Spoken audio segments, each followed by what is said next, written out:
Hey you, come on, sit down. You're sitting at the grown-ups table. I'm your host, Jesse Pimpinella, and my partner in crime, John Jacobs. Thank you so much for joining. We got a howling episode of horror to be talking about here. See what I did there? For this final part of our Spooktacular for At the Grown-ups Table. This episode, it's gonna be a horror remix. We're gonna talk about all the horror movies that we did not get a chance to talk about or give great attention to in the span of this series of episodes. With us, joining us, he will help us dissect, talk, comment, and pretty much obliterate every comment that you have in the comment section, which, by the way, share the link, and make sure you comment your favorite horror flicks. No, I'm backwards. It's like, what am I trying to do? Look, it's all backwards. I can't even point in the right fucking direction. Anyways, the link is down here. Wait, there we go. I finally figured out how to point my hand correctly. There it is, right there. Right there. That's where it is. That's so weird, man. But let's bring our guest that's going to be helping us talk about everything. We have a guest? Oh my God, it's Nigel Daniel. What's up, man? Nigel Daniel, everybody. Nigel, how you doing today? No specific complaints. How about yourselves? Can't complain. We're talking horror movies and spookies. And this is my wedding weekend, which is on Halloween, so I can't complain at all. How is it that you get a nice, delicious beverage, but I don't? It's water. I thought you were drinking vodka, man. It's in a tumbler. We went to Scrimp Shack. Oh, what's the Scrimp Shack, man? But I am rocking. Okay, wait. Sensory overload. Hold on. Okay. There's a lot going on there. Jesse is not drinking vodka. What is your shirt you have there? Oh, nice, dude. The safety guide. Oh, that's great. Safety first on Halloween, kids. And safety then first. Nigel wanted to plug a place. Where did you go? I've just got a Pepsi from a place called Scrimp Shack. Nice. So yeah, I just like the name. Right. So Scrimp Shack, where's this place located and what did they serve? Scrimps and Chesapeake, Virginia. Not in that order. What the fuck is a scrimp? That is a good question. What the fuck is this? I mean, I see the picture. It looks like some crustacean of some kind. It could be some of those, what the hell are they? The sea creatures that the kids grow in the tank. Sea monkeys. Looks like just a grown-up sea monkey. Maybe some weird distant relative of a trilobite or something. He's getting fancy with his terminology, people. Real words on this episode, folks. Real words. Trilobite. Look it up. Speaking of our episode, today we're going to be talking about we're doing a horror remix. So again, all the stuff that we didn't get a chance to talk about in the past episodes, we're doing it here. We're doing it right now. And if you got a great discussion piece that you like to see the three of us talk about, we've had some good ones. Last week we had Is Frankenstein a Zombie? Phenomenal comment from somebody. So comment your stuff. But let's get into it. Let's get to the nitty gritty because I feel like the first topic will take us some time to dissect because it's one of my favorite horror movies. Hail to the King, baby! Hail to the King, baby! King. Nice. Evil Dead, folks. Evil Dead. Oh my Lord! Is there? To me, one of my favorite franchises at all time that balance straight up horror with great and amazing slapstick humor. Mwah! You can't beat it. So let's talk a little bit first about the history of Evil Dead because a few other franchises have kind of done what they did where they put out the initial film and because of that they get some notoriety and they get a little bit more money and they're like, hey, now we've got some money, let's kind of soft reboot this thing and then see where it goes. And that's kind of what they did for Evil Dead and Evil Dead 2, which then, based upon the ending of Evil Dead 2, subsequently led to Army of Darkness, which is the pinnacle of horror slapstick comedy all merged into one. I mean, when he gets his face on the hot griddle and he just takes the spatula to just kind of scrape it off and just keeps on going. beautiful, beautiful. And then when the evil ash starts growing on him, it just starts at the eyeball, then it pops out to a head, and then it just fully separates. So you can't beat it. You can't beat it. I love it. You're a goody two shoot. You little goody two shoot, Ash.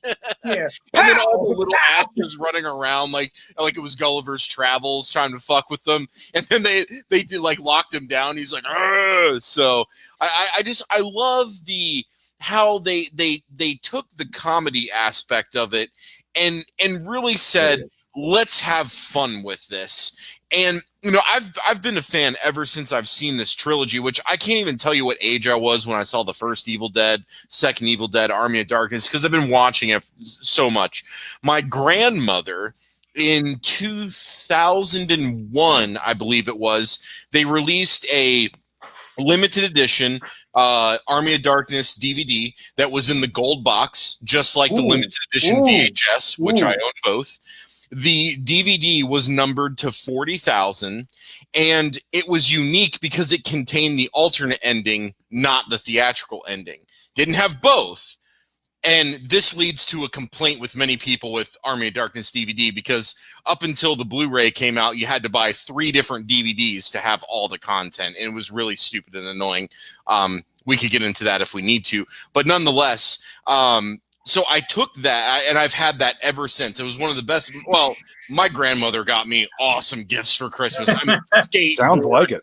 Mick Foley's autobiography, the Sectar's Hive, the limited edition, Army of Darkness DVD. I mean, my grandma was like, "Hey, if you want it, I'll make it happen." So I had awesome grandma gifts. Oh yeah.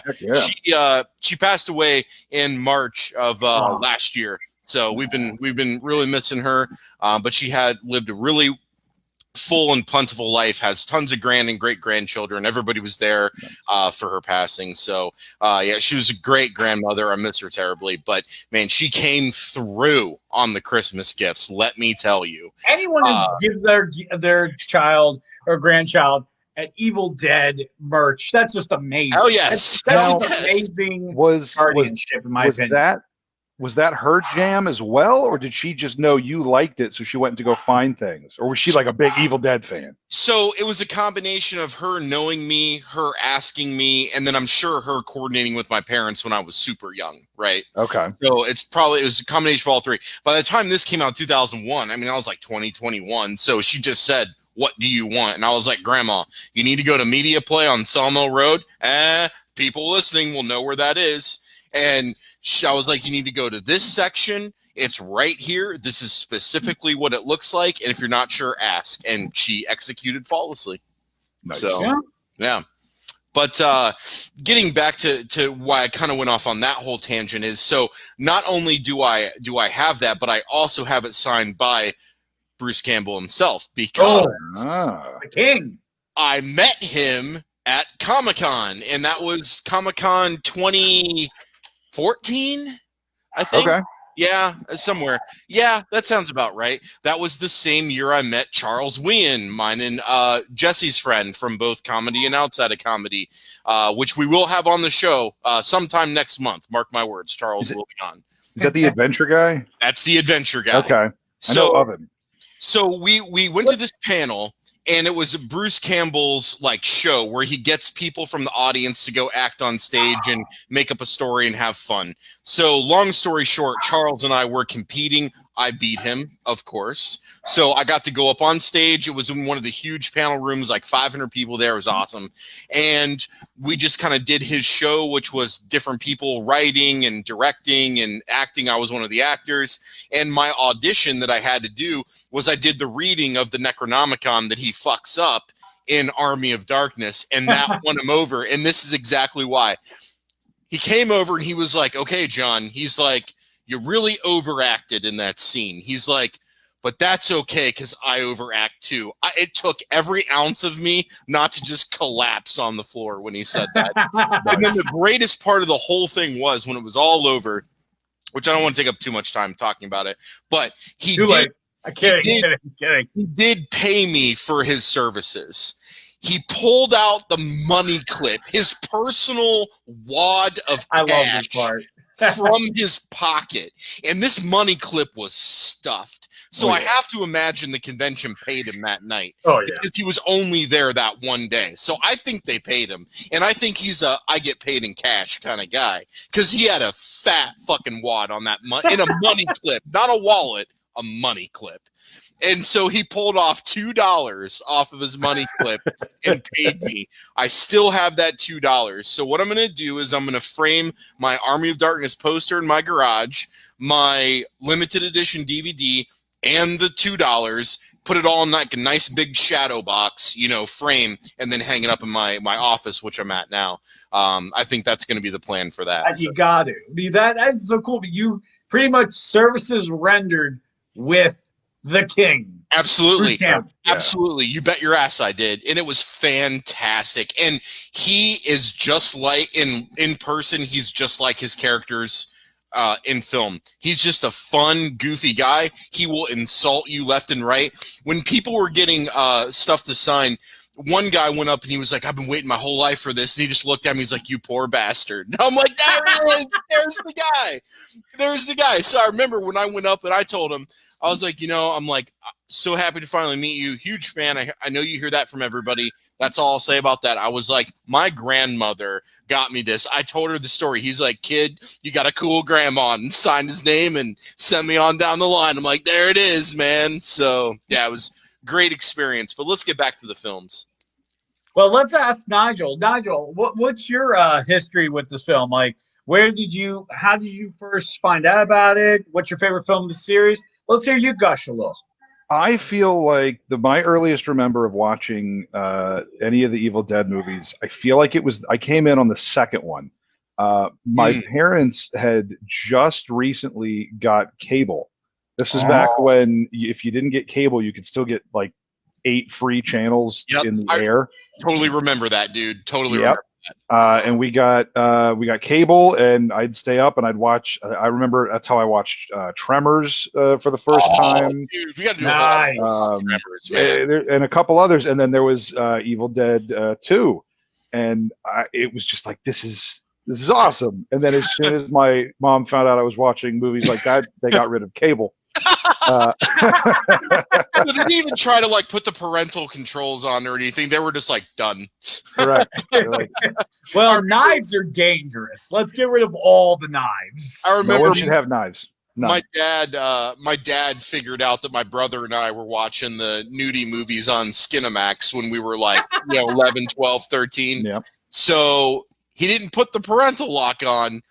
All he said was, boys, I know you're watching those movies. And that was it. That was the whole conversation. There was no block. There was no getting rid of cable. It was just, boys, I know what you're doing at night. And it was like, okay. And that was it. So that's pretty much to my dad saying it was okay.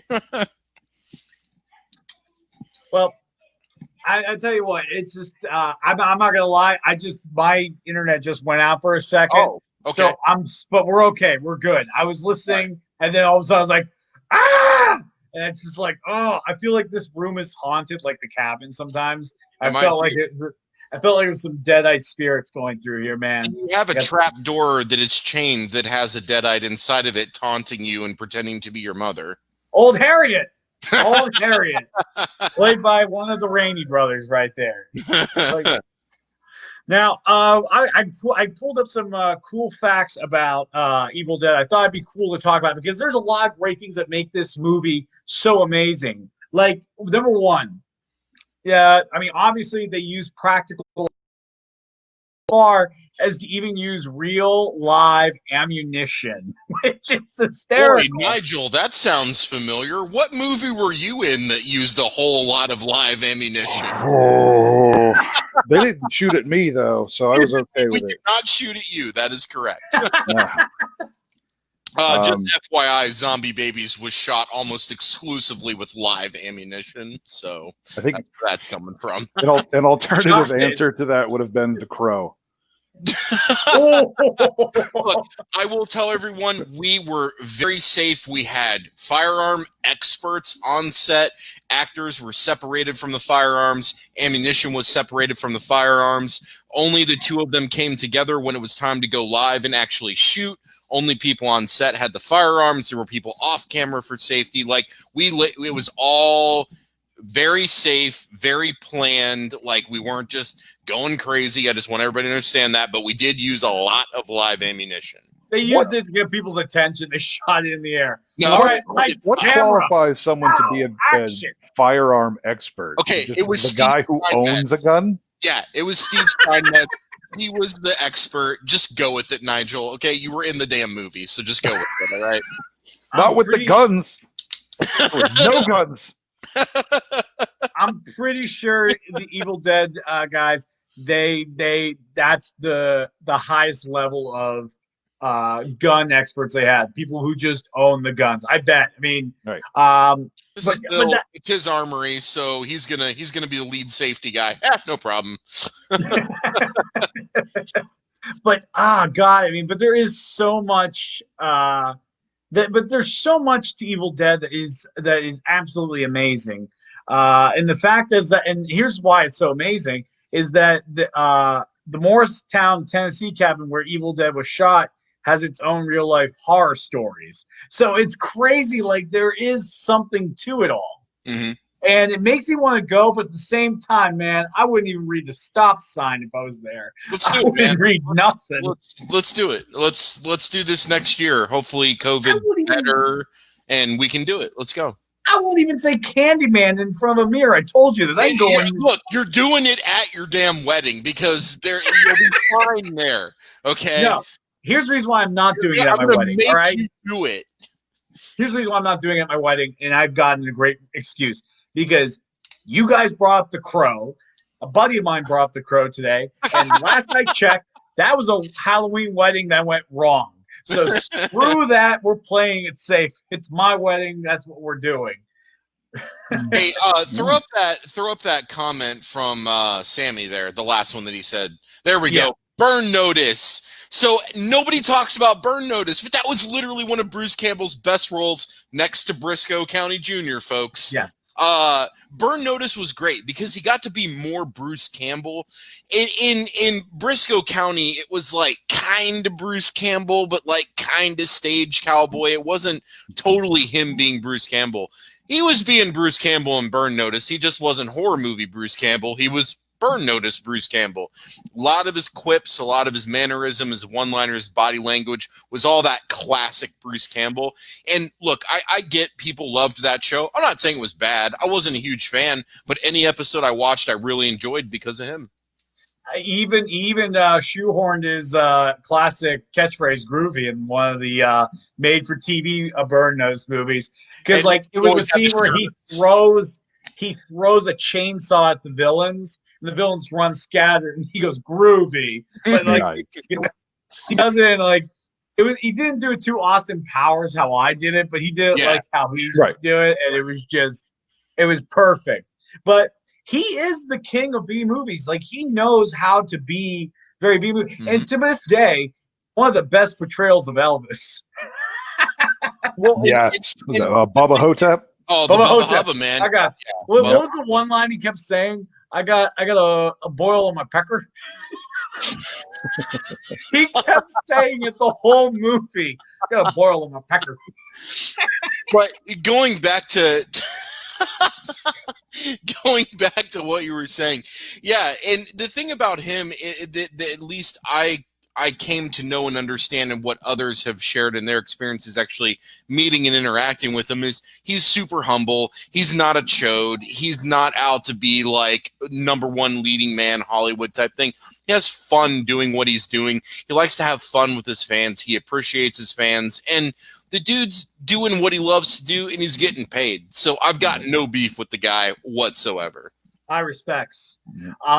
Now, here's the thing I want to talk about with this movie, because this movie franchise, in my opinion, is one of the best franchises out there, because it's been consistently great. Yeah, throughout everything it's done. The formula, they didn't change. Well, again, what about the remake? 1 to Evil Dead 2. I know John didn't enjoy the remake. I enjoyed it. Hey, are we going to talk about that today? The claim was that all the Evil Dead movies are good. I didn't know if that included the remake. That's all. I'm just double checking. Bruce Campbell says that movie. here's what Bruce Campbell's philosophy is. That book gets around to a bunch of people. That's what he said in a recent interview. So it's not so much that he's making sequels, but these are new stories that take place in the Evil Dead. Like the new film, The Evil Dead Rises, which he's producing, which I'm not convinced that he's not coming back. In my heart, I want him to stay as Ash. Here's the thing. Sean Connery walked away from the role of James Bond twice, and they even made a movie called Never Say Never. So, I'm still convinced.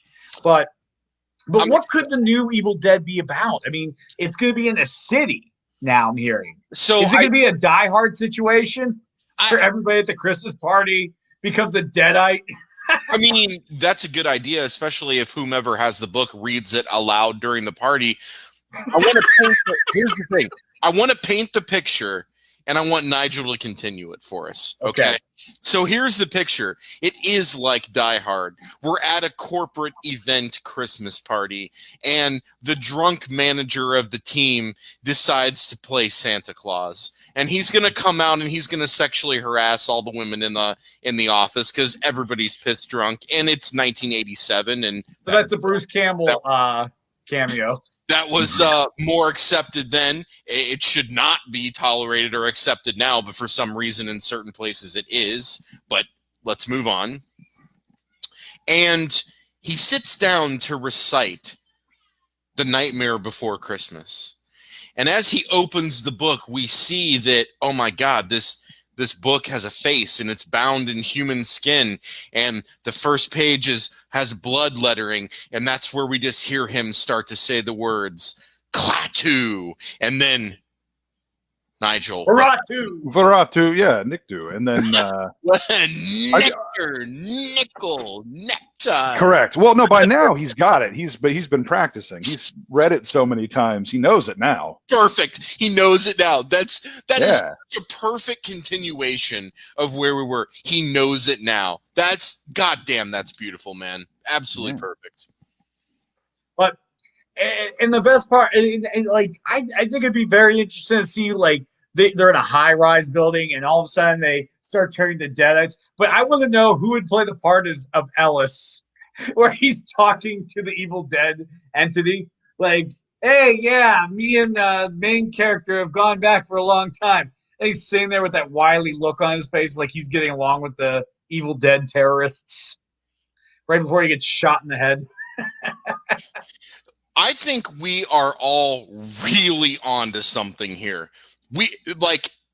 This right here is a brainstorming session for. It became that, in my opinion. I really love where this is going. Now, will we have the comical Necronomicon Ex Mortis that bites people's hands and flies around the room like a bird, screaming at people? Okay, just wanted to make sure. Because I don't think in Evil Dead, the original Evil Dead film, that the Necronomicon had a personality. I think that came out in Evil Dead 2, right? It came out in Evil Dead 2. It was more solidified, I think, in Army of Darkness, because we got the tinge of it's very mischievous, and then the third one they were like, we're going to do a Gulliver's Travel. Like, they straight up went Gulliver's Travel on it. Or then one part where he gets his hand bit by the book. Yeah. Isn't that when he's trying to take him from the cemetery, and he keeps guessing the wrong book? Like the first one bites him, and then the second one has that vortex, and then he thinks he's smart. He's like, he looks at that one like, you're not getting me, and then he takes the wrong one, and all hell breaks loose. but that's the thing that Evil Dead needs. We need a hapless idiot at all times. I mean, because that's what I think makes Evil Dead such a great thing. Like, he's Ash an idiot, though. He's really smart, especially with engineering. He's clever. Crafts all of his weapons. He's clever. I don't know about smart. Yeah. Let's say he's crafty. I think that would cover the basis. You can be a lovable idiot and still be crafty. I just don't think he's dumb. I don't think he's an idiot. I think he's really smart. No. He is smart. It's his ego that knocks him down. because he's so he has such an ego to him. He really does. But like if, for example, in Evil Dead, Ash vs. Evil Dead season 2, he had that brilliant idea to play like he was under control of Ball, and then he's like, "Oh yeah, no, I told you I was going to do that plan where I put the pet tracker in his mouth and I track him to his location," and he actually did the plan. Okay, I will agree for the sake of moving on. But I do just want to point out that even though it's all cohesive, clearly a large gap of time happened after Army of Darkness to where Evil Dead, the TV show came out. And obviously writing improved during that period of time. Yeah. Filmmaking improved, storytelling improved. So yes, it's all one thing, but to be honest, I kind of still look at them as two separate things. So what I'm talking about is just the original 3 films, the classic trilogy. I talk about it as I realize that's super nitpicking. I'm sure somebody's probably really annoyed with me for saying that, but I can't help. I can look at them as one, but I also look at them as two separates, if that makes sense on what I'm saying. So it does. But real quickly, I have to bring this up because this is something interesting that's happening backstage right now. And I'm not sure if anybody else is aware of this. But is anybody else aware of the random person that's in our chat room or in our green room?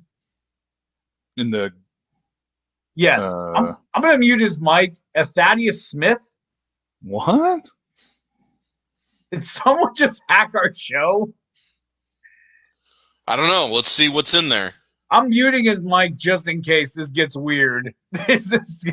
I never had a show where we get hacked, but oh, okay. What is going on here? Oh, God. Dude, unmute the mic. Unmute the mic. We need to hear whatever's being said. All right, you're on mute.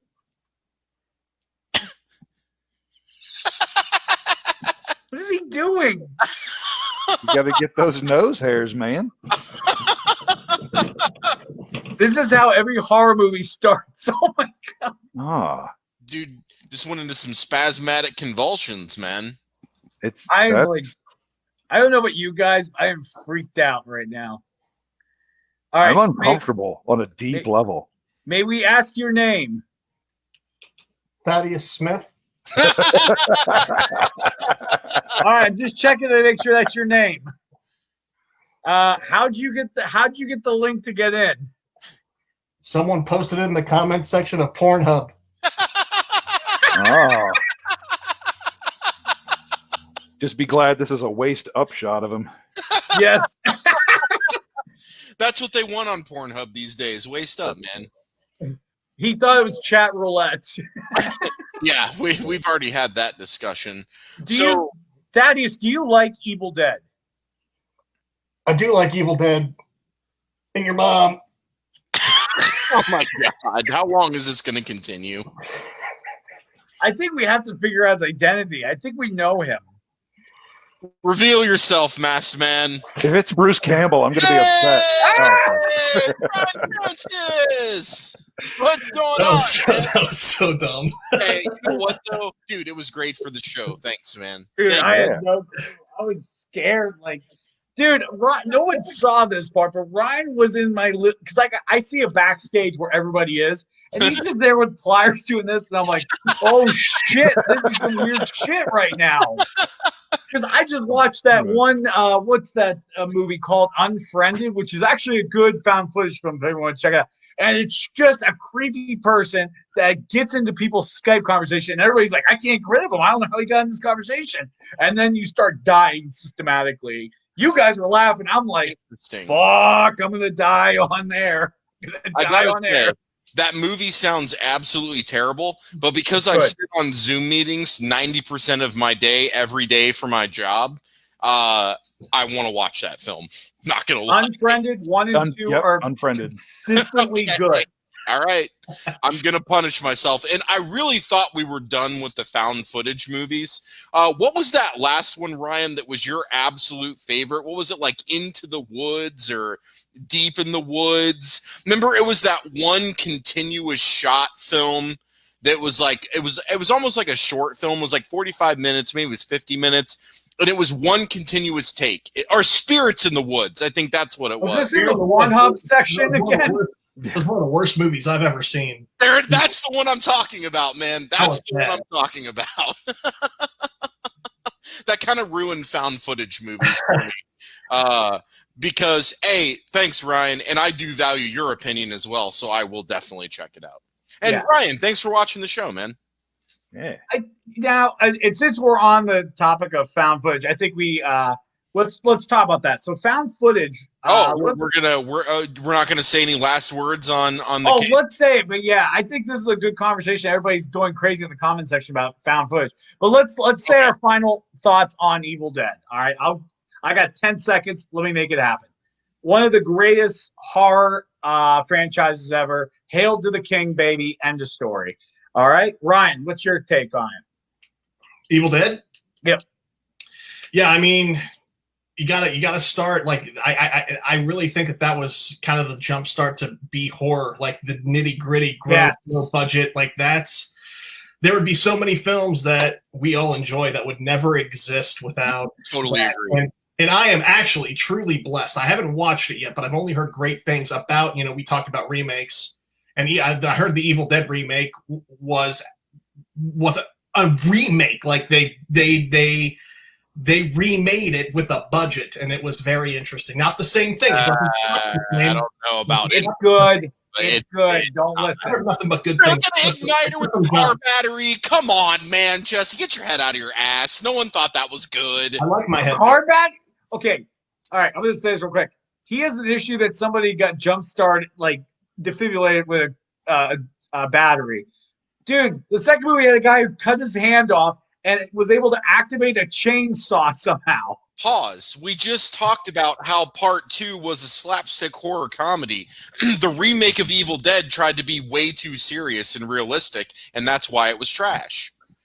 All right. Nigel, look out behind you. Look out behind you. It's a python. Oh, God, no. It's a python. It's Thaddeus Smith.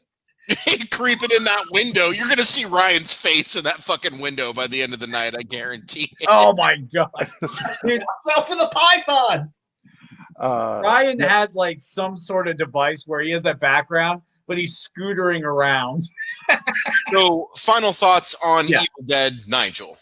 I enjoy the movies. I'm concerned that with the direction the new ones are going to take without having Bruce Campbell, because I feel like as good a movie as Evil Dead can be on its own, I don't know how I feel about it without Bruce Campbell. I feel like he was I agree. big part of the first ones. Yeah, definitely I agree. I feel like I've talked way much about this, but I'll just say love the franchise. Jesse, you were saying? I was going to say it's like having a Scream film without Sidney Prescott. I would be okay with that because her character annoyed me after 3 movies. Oh my God. And all right. Yeah, we already talked about how annoying the 4th one was. So, hey, let's switch categories because, hey, Ryan really wants to talk about found footage. So let's move over to found footage stuff. So, yeah, Kelly, we agree. Found footage. What? Now, found footage. Real quick, let me just ask a question. And this is a clarifying question. Do we agree or disagree that even if Blair Witch wasn't the original, it was the one that, again, jump-started everything to where we are now? Yes. Okay. Yes. Absolutely. And I like that film. I went to the theater and saw it opening night, and I loved it. And it honestly changed my perception of filmmaking. And I think after I watched that film and then subsequently learned about how it was produced, how the director directed people, the whole concept of trying to convince everyone it was actually real, making up fake documentaries and news sources and stuff, to me, that was genius. And it totally changed my perception of what filmmaking was. And I can attribute a lot of how I look at filmmaking now back to that moment. Like, wow, filmmaking doesn't have to be cookie cutter like all the other stuff that came before it. You can truly do different techniques and have a type of film that ends up coming out just as good, subjective, I understand, as a AAA, blockbuster, $150 million budget film. You can make a film for a couple $100,000 and it can turn around and make 20 times the amount of money a $250 million movie makes. You know what I mean? So that moment, and I was only like that movie came out like 99, 2000. So I was like 19, 20. I wasn't even 21 yet. And it really changed how I looked at filmmaking. So I very much enjoyed it. I know plenty of people bitch about it, which is totally fine. I get the criticism, but I loved it. What are your guys' thoughts on that? Well, let me see, Nigel. What are your thoughts on found footage? Give me the a good film that measures what you think was a good found footage film, a bad one, and then talk about more like what it is and what makes it work. Cloverfield, the first one. Nice, yeah. I saw that in theaters, and to this date, it's still in my top 5 favorite theater experiences. It was so much fun. Yeah, the first Cloverfield was great. I really liked the and these are not as good. I just enjoyed them, but the VHS series. Yes. First one I'll give you. VHS 2 was a little but I will agree with everybody. VHS, the first one, was great. And that opening story was really good. That was the perfect one to put as the opening story. It was really cool. And I'm pretty sure a lot of dudes could be like, yeah, I was in that situation. I mean, sure, the girl I picked up from the bar didn't turn into a demon and kill us all. But up until that part happens, you're with these dudes. You're like, okay, I know what they're doing. I know what's about to go down. And then it doesn't. And you're like, holy fuck, what's happening? So that first opening story was my absolute favorite one of all of them. I thought that was just so well done. I really liked that one. Yeah. Now here's my thing with found footage. I think it's one of those genres in horror that, in my opinion, I think it's just like the slashers were, it's one of the most abused genres, because it came down to a lot of people who were like, oh, I can do anything with my camera and just film something randomly.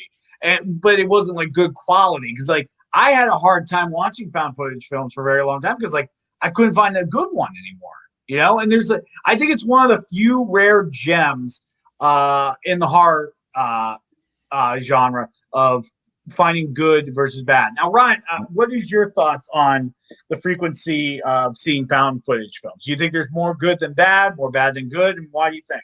I honestly think that there's still a lot of wiggle room in the genre. I want to give mad props to, I think it was Paranormal Activity 3, and we know how those people went. I want to give props to Paranormal Activity 3 because of the Xbox scene. Listen, they took a really interesting idea. They had, what was it, like the Xbox with the little camera on it? Yeah. Connect. Oh, that was pretty cool. That was cool. And I think that if you look back in the 90s, we had like a little hit with some really terrible virtual reality films. You guys remember that? Like there was a little bump of some VR, like. Bro, I know you're not trashing Lawnmower. Like Lawnmower Man and like Lawnmower Man, but like futuristic cyber horror action kind of film. Right. Got it.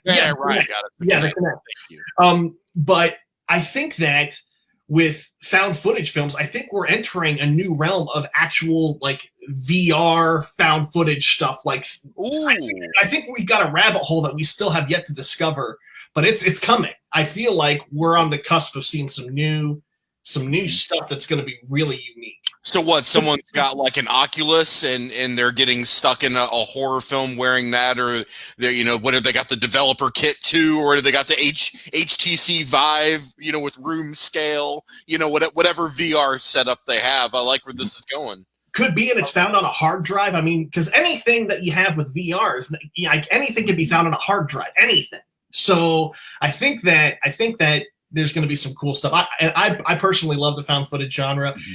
It's Blair Witch showed you. You can make it for next to nothing. And I'm sorry. I thought you were done. I didn't mean to cut you off. Nigel was saying something. Oh no, I was just gonna say I like the distinction between the found footage, like Blair Witch, where it's some guy carrying around a little camcorder, and then, like you said, the Paranormal Activity movies, where they've got security cameras in their house, and what you're seeing is that footage, and it's a completely you don't think about it, but that's a completely different perspective. Yeah, I like that. Right. I didn't think about that. It does change either. the game. It does change, and that's a healthy growth in the in the genre that I want to see.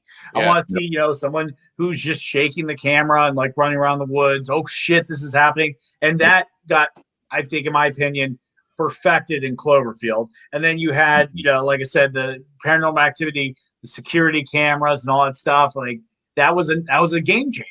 And then you saw the found footage films where they did on the computer, like with Unfriended. Again, another game changer. And as Ryan brought, having eventually doing a VR thing where somebody has an Oculus on wearing it, we could be walking through something and being freaked out, almost like a virtual movie where we're the character. I mean, you saw movies like Hardcore Henry. That's an action movie with somebody wearing that. So why not a horror movie? So, I mean, that is fascinating. That is a very fascinating thing that could happen. I mean, hell, we could be first to market if we decide to write a movie, So I'm just throwing that out there. I'm going to jump over to the comments section just to see some of the comments we missed so far. Sorry, Ted. Yeah, but you can rewatch it. You started with it, man. YouTube tomorrow. Well, you can watch it. You can watch it. Make sure you subscribe and hit the bell, please. Yep, make sure you do that. Let's see. My favorite comedy club owner, Pete, talking shit again. That fucking guy.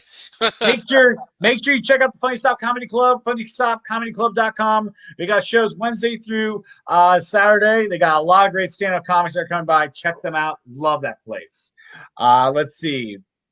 They put you in the movie. That's why I liked it. Leave that up. Leave that up, because I think that's really important. I think that hits on what we're talking about. And I really like how Ryan linked it to, or maybe it was Nigel, or maybe both, of the evolution of found footage. We had shaky cam found footage in the woods, and then we got to Paranormal Activity, where it was security cameras in the house. They were fixed locations. Some of them rotated, some of them stayed in place. So it's a natural progression, but I really like what Ryan is saying here on how it puts you in the movie, because in Blair Witch, it makes you feel like you're just a fourth person, that you're just standing there with them, So you feel like you're at camp with the three kids, and when they start to look for Josh and they get at the house at the end, it makes you feel like you're just one of the persons with them. So I totally agree with him there. In the Paranormal Activity series, where you have fixed cameras and security cameras, then it just feels like you're the person watching the monitor the day after, like in the house, like in, maybe the den is where it records on their closed circuit TV, and you've got a monitor with 4 boxes, and you're sitting there watching your stuff, and then holy fuck, there was a ghost last night, right? So I really like what Ryan's saying in here and how it puts you into the film. It puts you into the film in a different context than, say, watching Top Gun puts you in the film, right? It's a totally different immersive experience. You don't feel like you're flying jets in Top Gun. You're watching them doing that. But if you watch Blair Witch, you can easily feel like you are somebody that's there with them in the woods camping.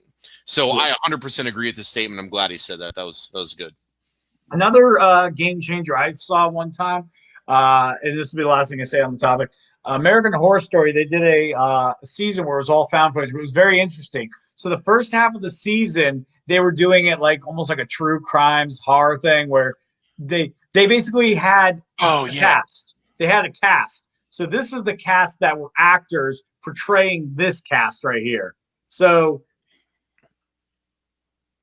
basically the one part of the cast of the story, and then you would see the dramatization of the other cast playing other characters. It's really crazy. And I know I have like bear claws. I don't know what I'm doing here. I feel like Ricky Bobby. Right? So we're all messing around because you froze for a second. You were like this, you froze. Like doing the Han Solo and the Carbonite, like, oh fuck. So anyways, with that half, so then the second half of the season, the show producers that are in that show, they're like, we want to put the actors and the actual people that were in the situation into the paranormal house and have them do their own found footage thing, and then it goes terribly wrong, obviously. But like, I like that there's that game changer. So that was another one that I brought up. So that was Roanoke, right? Roanoke. That was like the only season of AHS I didn't watch. Real quick, we can transition just quickly into this. Favorite seasons, if you haven't watched it, then you do not need to answer. It's totally fine. My 2 favorite seasons would have to be 1984, because I love the 80s slashers. We already talked about it. That became number 1. Number 1 used to be Asylum, but 1984 beat out Asylum. Wow, I haven't seen 1984 yet. Oh, dude, wow. What are you fucking waiting for? It was out a year ago. Come on. I know. Man. Oh my God. Yeah, in my opinion, that's the best one. I can't really watch Coven because I really didn't care about that. Hotel I didn't really care about. And Apocalypse I didn't watch because I didn't watch Coven, but I did watch Murder House, and that one was okay. But I loved Freak Show, and I also liked the first half of Cult, but I did not like the second half, and I didn't like the way it ended. So there's my spiel. What's your guys' favorite seasons?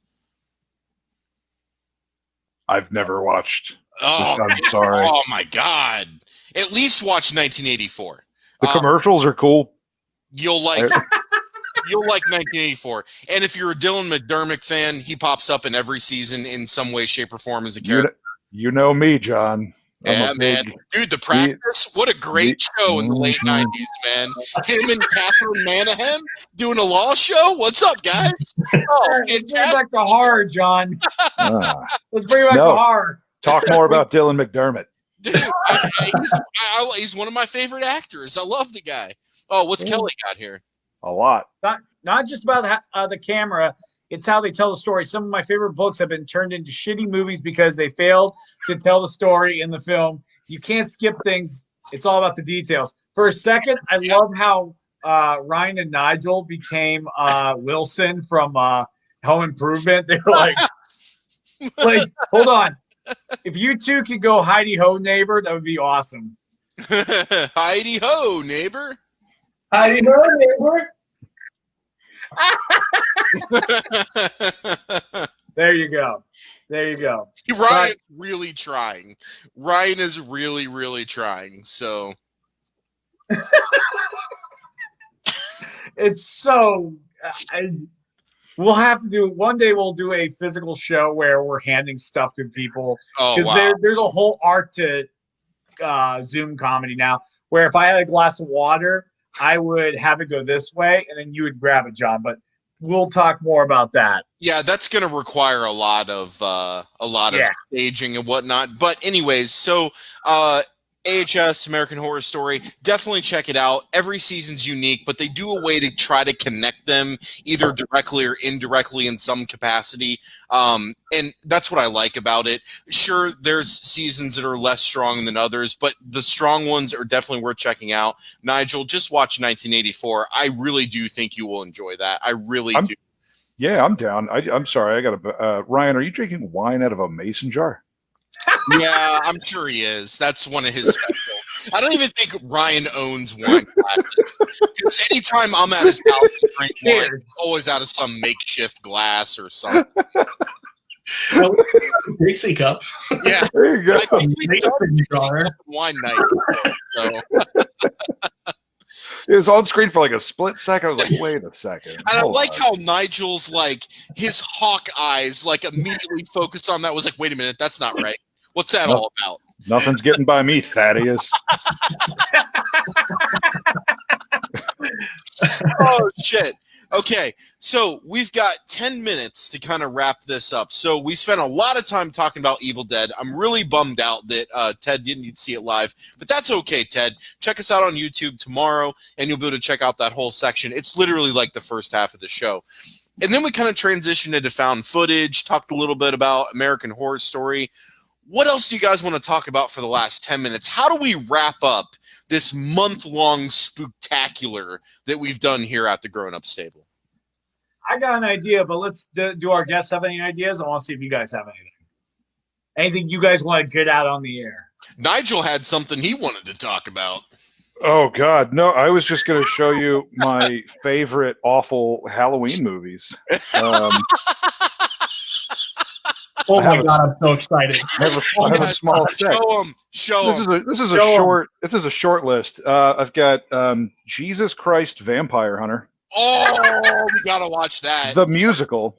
Give me a 1-sentence synopsis, real quick. 1-sentence synopsis. Jesus fights vampires with lesbians.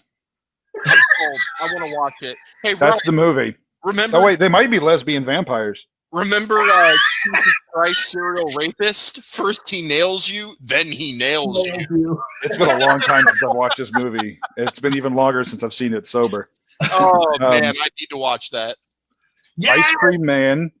I have not seen that, but I've heard great things about Is that Clint Howard? This is actually a documentary about Clint Howard's life. it. I have heard really good things about that. I just haven't seen it yet. There's an amazing scene where two police officers. Yes, he knows. Ryan knows. Got it too. There you go. There's an amazing scene where two police officers are like walking through a building with evil people in it, and one of them's ducking and rolling and diving and shooting, and the other guy's just walking at a leisurely pace. I'm going to get something real quick. Keep talking. Sure. This is Yeah. gonna be my recommendation that I guarantee nobody, at least none of the four of you, have watched this. Okay. Gingerbread Man. Yeah. One word synopsis. Go. Gary Or, I Busey. mean, 1 sentence. This is pre-accident Gary Busey at his best. Are Gary you Busey. telling me better than Point Break? He is a murderer who dies and becomes a cookie. Yes, it's better than Point Break. What kind of question is that? Oh god. It's not even close. But no, it gets better. Hold on. This is a two-parter. So here is the sorry, it's got the reflection. Evil Bong 1 and 2, 2-pack. But no, shit. it ties in. It ties in. One Because I've sentence also- synopsis. Go. Nope, doesn't matter because here's a combination of the two.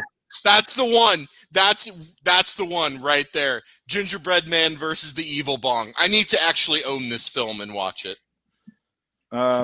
This is hard to see. Deathbed, the bed that he. Man. Oh no. God.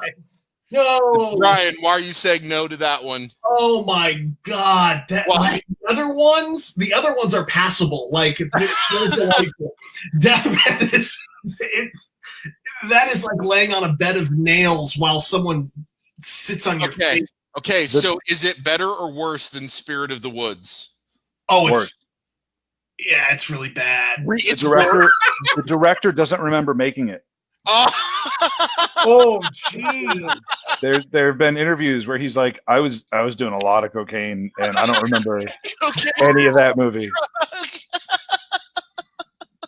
One of these days, we'll have to do a live event after Yeah. COVID and everything. We'll Mystery 3000 this whole thing with all four of us. Absolutely, totally. Done. I don't know if I want to be a part of that. Do you got anything else in that stack, Nigel, or did we see all the gems? Those are the ones that were important for you to know about.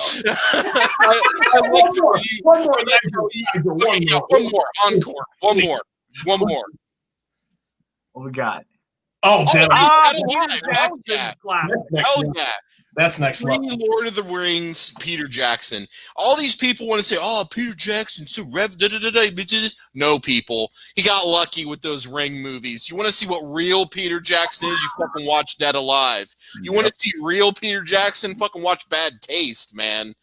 Oh my god. In my opinion, I think that Bad Taste in certain arguable ways is actually better than Dead Alive, but that could be a whole other episode right there. So. Now you're ice cream, kid. So here's the recommendation that I'd like to give that we didn't talk about. What do you all know about the Bloodstone subspecies films? Jesus. Nothing. Lots for $4. Is that on VHS? Oh no, this is that? DVD. Okay. Oh my yeah. god! I was like, I had these on VHS back in the day. So you want to talk about straight-to-video vampire franchise? This is it. It's fucking Radu, everyone. Radu is the most frightening vampire ever conceived in film. Jesse, if you want to find a couple still shots on Google of Radu from Subspecies, go ahead and pull them up. This vampire is fucking terrifying. And when I watched this first movie when I was like 8 or 9, it scared the shit out of me. And then Bloodstone Subspecies 2 came out, and I watched that shit and immediately fell in love with the whole franchise. This right here is a gem of a franchise. I highly recommend. How do you spell his name? Check it out. It's Radu, Radu. Is that one word or two? One. Just type in Subspecies R, and it will come up. He's got one name, like Cher. Look at how frightening this vampire is. Like, look at his fucking hands. I'm gonna get the image up. Ooh, he is Dude. not. Oh, he is freaky. What? Dude, it's Radu, man. I've never heard of this. Anything about Radu? Oh my god! I've never even heard of this. There he is. Yes. Oh shit. Yes. Look at those fingers. Oh my god. And I will say, like in every movie, when they eventually get to kill him in the end, he always ends up getting dismembered and his head cut off and all these horrific things. It's great. And then magic brings him back every movie. Oh, it's just fantastic, dude. Of course. You can do anything with magic. You can do anything with magic. There are no rules. There are no rules, exactly. So, yes, I highly recommend people check out the Subspecies franchise. I will warn you, after the second movie, it gets bad. But the first 2 films are just beautiful. So, there you go. There you have it.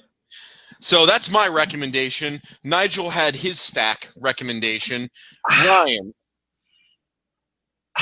We got one. Okay. So after that, what would be your recommendation that you would want people to check out that maybe we haven't mentioned before, or it's maybe it's something close to your heart or something like that? Well, this is nothing close to my heart. This is kind of on the fly. I didn't prepare for this. Okay. It's a rewatch, and it was so good that I watched the sequel just the other day. Ooh. Wishmaster. It Dude, is awful. blast Not talked about. No one talks about Wishmaster or Wishmaster 2. It's a decent. There's a third one. I haven't seen the third one, but 1 and 2 are actually good, bad, kind of gory Wes Craven films. They're over the top. I mean, the story's okay. The acting is atrocious, but like the gore and the story is interesting. He's a genie. He's an evil genie. You can't go wrong with an evil genie, right? Like I feel like that's a recipe for success. You can't go wrong with an evil genie because it can either be some sexual shit, it can either be some money shit, it could be some like power shit, it could be some fame shit. You know, whatever. Why was that the first thing you said? Because do not lie. Do not lie. If you had access to a genie, every person on this video right here would enter the adult film industry to some degree. Don't lie. Don't lie.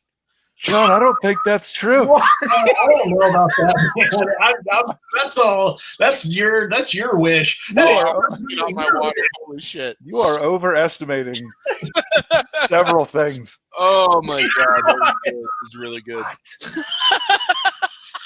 I love it. I love the certainty he said that with, like, "Oh, you're gonna do it." Oh yeah, you guys would totally right. No, just me. Okay, all right. Gonna mute my mic here. I'm crying. We were like all looking at each other like we're the fucking Brady Bunch. You like, were looking down, looking like, up. hey, is that you? You would no, just him. Okay.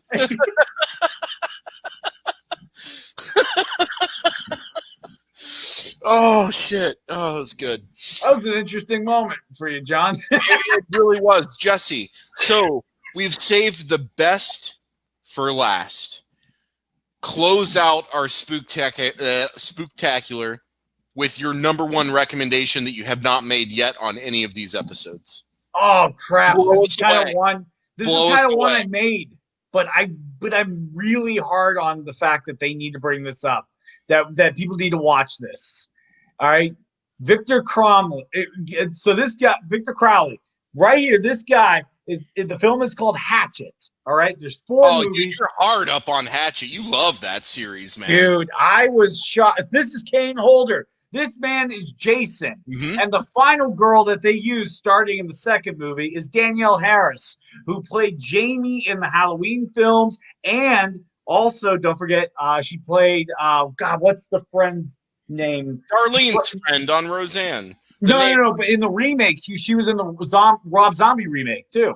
Oh, she was Laurie's friend, the daughter of the cop, Linda, I think. Yeah. No, not something Linda. like that. Something like that. Died. It's the other girl, or maybe it is Linda. I can't remember. It's my favorite franchise too, which is really bad. Nobody hold that against me. But like this movie right here, if you love the 80s slasher film, this movie it mixes in the right amount of cheese. It has a slasher icons. I think like what was it? Oh God, I'm blanking on his name and I hate myself for it right now. Guy who played Krueger, help me out. Oh, Robert England. England shows up for a scene. Nice. Tony Todd shows up right there. Oh shit! Tony 2 Todd's movies. got a cameo. Okay. Yeah. Okay. And it's funny. The violence is over the top. Like it is practical effects at the best. Blood splattering just from opening up somebody's mouth. And it's a good story. So check it out. They're streaming. I believe Amazon Prime has all of them. They do. Tubi has all of them. I can't remember which one it is, but seek this out. Hatchet. There's 4 movies. Check it out. And I think that we are going to wrap up with giving Ryan Francis the last word of this episode. Well, this honestly, I just wanted to remind everybody. I'm sure you talked about it at the beginning, but Nigel participates in a really awesome program called Extra Life. If you've talked about it, awesome. You literally watch this. You watch Nigel play video games for 24 hours with his friends. I try to tune in every year, and it's all to a good cause. He raises all of this money. Seriously, friend him on Facebook. You need to watch the 24-hour insanity. It's like great. I set my alarm in the middle of the night. I like to hey, they're still there playing video games. Oh, cool. Here's $5. Go back to sleep. So look up the Extra Life nonprofit. He does such awesome work. He does it every year, and I look forward to it every year, and I can't wait to watch again this year as well. Thank you. Great job. Definitely. Nigel, send us information about that so we can put it up on our page. I'll pull up the link. I'll send it to you. Absolutely. Thank you. Definitely. And also, Ryan, you had something new you added. You had some art to share today that we shared on our page. Cali Cat. Oh, Cali the Cat. That's on my album Bad Rapper, and it's old news. It's about 2 months old, but it's still new to me. So, dude, it's new to me. I just found out about you this month, so I shared it because I want people to know about it. Jesse's a fan, man. You got a new fan, Ryan. There you go. Cheers, my friend. Cheers. But yes. But anyways, thank you for. But anyways, let's see. Is there anything else we need to do before we wrap up the show? I think we have had one hell of a month talking about all these horror films and low-budget films and splatter films and found footage films and ghost films and demon films. And to be honest, all 4 of us here and obviously many of our fans love these films. And we could talk about these films all year, and we kind of already do, let's be honest. But it is fun to kind of funnel them down into 1 month and really celebrate the month of October. But, I want to thank Nigel and Ryan for being on the show more than once this month. That really helped us out. And all of our fans really like having you guys on the show. We have a really good dynamic together. So we're going to plan some more stuff. But great job really, really blitzing this out for the last month. It was really, really solid. So I know I enjoyed myself. I'm sure you guys did too. Yep. Yeah. Thanks Same for having here. us. Definitely. Ryan, did I say something stupid? You started cracking up. No, I was just going to say it's always good to listen to John talk for an hour. Dude, I'm just kidding. Stop. I loved at the beginning of the episode. I cracked up at one point because I was laughing because I love John so much. He's like, all right, I'll keep this short. And he has like a 7-minute spiel. Guys, I get really excited when I talk about stuff that I like, and I get long-winded, okay? He filibusts so great, and I love it. Virtual hug. I love you. I love you all. This is so weird. It is very weird, yes. All right, Jesse, let's close this thing out. Oh, well, we can't close it because someone asked a very important question, and they deserve an answer. Oh, who is that? Kelly asking us what the next topic is next month. So I don't know if we have a monthly topic next month. I think we're gonna go back to we were gonna do an episode about Thanksgiving the week of Thanksgiving, right? Like that was planned. All four of us will be back for that because, well, 3 of us here were actually in or worked on Thanksgiving movies, and one of us wasn't because he was in like middle school. But anyways, that's a whole story. So yeah, but yeah, we have a lot planned. So Jesse's like 26, dude. 27. Oh, sorry. Yeah. 27, my bad. I got one more year. You're now officially on the backside of 20. Congrats. Let me know when you're pushing 40. But anyways, for the next topic, like I said, we're going to talk. There's a lot to talk about because we have the holidays coming up. We'll have horror Christmas. We'll talk about comedy Christmas. We'll talk about all kinds of good stuff. So, and like I said, if there's a topic y'all want us to talk about, if there's something where you're like, I gotta know what long 10-minute speech John can give about a topic, comment below. I'm kidding, John. Hug. No. But anyways, one more last thing. We could have him do that on another episode. Yeah, we'll definitely arrange that. We talked about. Thank you so much for everybody who listened in. I'm talking about Kelly, Pete, Ryan, Ted.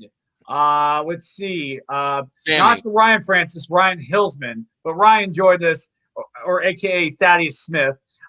J. Samuels, Tobias. Thank you guys so much. Thank you everybody for commenting. Subscribe, like our page. We'll be back here next Wednesday. But for right now, I'm Jesse.